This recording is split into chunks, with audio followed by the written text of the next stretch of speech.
Muy buenos días, queridos amigos, estimados hermanos. Hoy es domingo 14 de julio del año 2024. Vamos a tener la reflexión de la lección de escuela sabática que se titula La curación de un paralítico. Vamos a ver en este día con qué controversia nos encontramos. San Marcos capítulo 2 versos 1 al 12. Entonces entró Jesús otra vez a Capernaum después de algunos días y se oyó que estaba en casa. E inmediatamente se juntaron muchos, de manera que ya no cabían ni aún a la puerta, y les predicaba la palabra. Entonces vinieron a él unos trayendo un paralítico que era cargado por 4, y como no podían acercarse a él a causa de la multitud, descubrieron el techo de donde estaba y haciendo una abertura, bajaron el lecho en que yacía el paralítico. Al ver Jesús la fe de ellos, dijo al paralítico: hijo, tus pecados te son perdonados. Estaban allí sentados algunos de los escribas, los cuales cavilaban en sus corazones: ¿por qué habla este así? Blasfemia dice.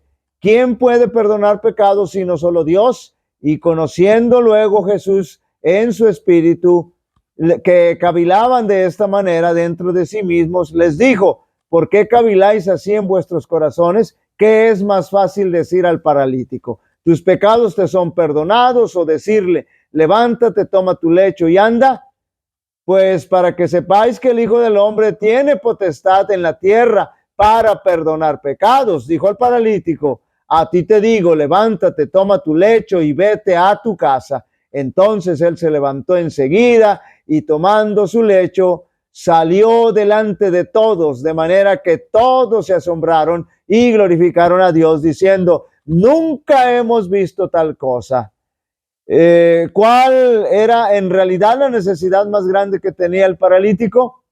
Me parece que su necesidad más grande del paralítico no era la de llegar a Jesús, porque contaba con la ayuda de sus amigos, quienes hicieron lo impensado y lo pasaron por arriba del techo para presentarlo ante Jesús. Tampoco creo que su necesidad más grande haya sido la falta de fe, su falta de fe, porque en realidad el paralítico tenía grande fe. Estaba seguro que algo grande habría de ocurrir en su vida al encontrarse con Jesús. Debemos entender que la mayor necesidad que el paralítico tenía era la del perdón de sus pecados, y claro que Jesús lo sabía. Por eso lo primero que hizo fue no curarlo físicamente, sino espiritualmente. Lo primero que le dijo: tus pecados te son perdonados. Jesús sabía que la carga del pecado del paralítico era lo que lo estaba consumiendo. No sabemos si Jesús se iba a sanar al paralítico físicamente también, porque después de todo, al recibir el perdón de sus pecados, el hombre podía vivir en paz, no necesitaba más. Pero Jesús, para dejar bien claro que los pecados del paralítico habían sido perdonados, también sanó al hombre de su enfermedad física, porque cualquiera puede decir que puede perdonar pecados si no es Dios. Cualquiera que diga que puede perdonar pecados comete el pecado de blasfemia.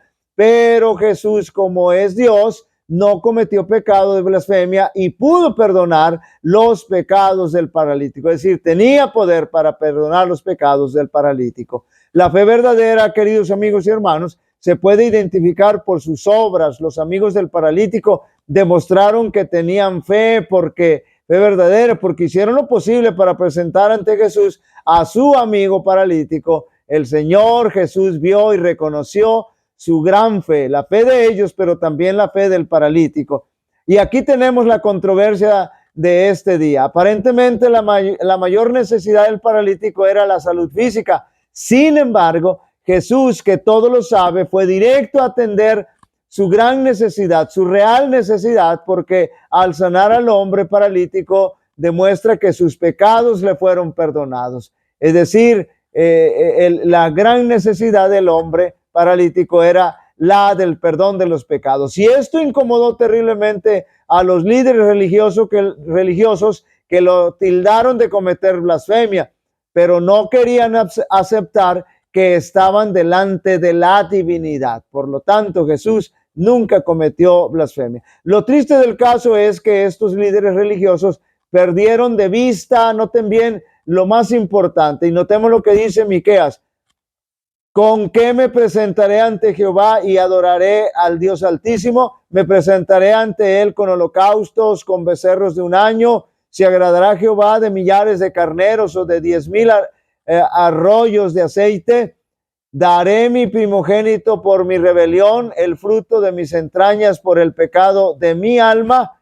Y noten bien: oh hombre, él te ha declarado lo que es bueno. ¿Y qué pide Jehová de ti? Solamente hacer justicia y amar misericordia y humillarte ante tu Dios. Y nada de eso estaban haciendo los escribas y los fariseos. El Señor no nos ha puesto para condenar, para reprimir y llevar una vida de formalismo y apariencia, una vida ritual vacía, sino que nos ha puesto para amar a nuestro prójimo, es decir, para redimir. Cuando el pobre paralítico sufriente fue llevado al Salvador, la urgencia del caso parecía no admitir un momento de demora, porque el cuerpo ya mostraba rastros de descomposición.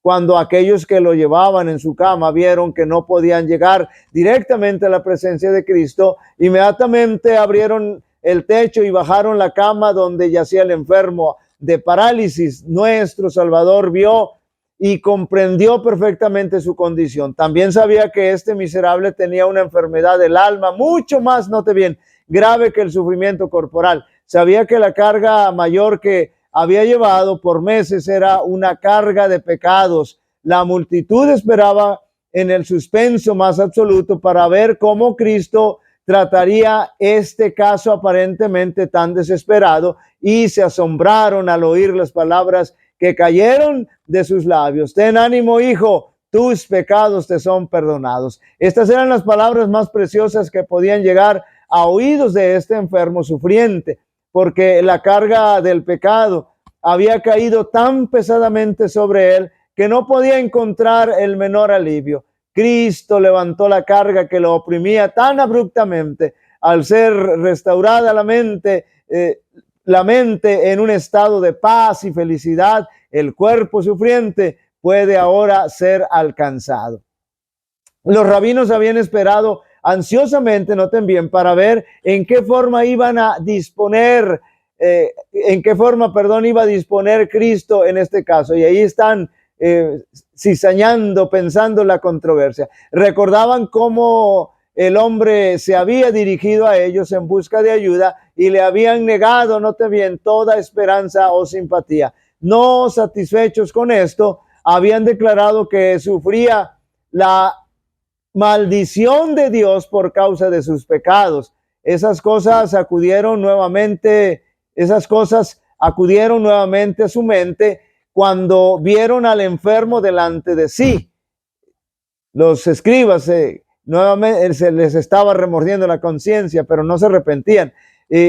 Esas cosas acudieron nuevamente a su mente cuando vieron al enfermo delante de sí. Notaron el interés con que todos miraban la escena y los abrumó el temor de perder su influencia sobre el pueblo.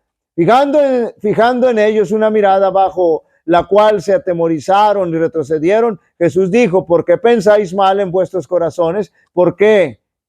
Porque ¿qué es más fácil decir? ¿Los pecados te son perdonados? O decir: levántate y anda. Pues para que sepáis que el Hijo del Hombre tiene potestad en la tierra de perdonar pecados, dice entonces al paralítico: levántate, toma tu cama y vete a tu casa. Los fariseos estaban mudos de asombro y abrumados por su derrota. Veían que no había oportunidad de inflamar la multitud con sus celos. El prodigio realizado en el hombre a quien ellos habían entregado a la ira de Dios había impresionado de tal manera a la gente que por el momento los rabinos quedaron olvidados. Vieron que Cristo poseía un poder que ellos habían atribuido a Dios solo. Sin embargo, la amable dignidad de sus modales estaba en marcado contraste, note bien, estaba en marcado contraste con el poder altanero de ellos. Estaban desconcertados y agonizados. y avergonzados, perdón, y reconocían, aún no lo confesaban. Y la presencia de un ser superior. Salieron de su casa del Padre para inventar nuevamente maquinaciones con el fin de hacer callar al Hijo de Dios. Por eso dije anteriormente, estaban ante la presencia de la divinidad, pero no lo reconocían. Queridos amigos y hermanos, en el desarrollo de nuestro ministerio vamos a encontrar controversias, pero debemos pedir la dirección del Espíritu Santo para enfrentarlas. Jesús siempre actuaba con sabiduría y prudencia. Jehová te bendiga y te guarde. Jehová haga resplandecer su rostro sobre ti y tenga de ti misericordia. Jehová alce sobre ti su rostro y te dé paz. Y pondrán mi nombre sobre los israelitas y yo los bendeciré. Dios bendiga a cada uno de vosotros.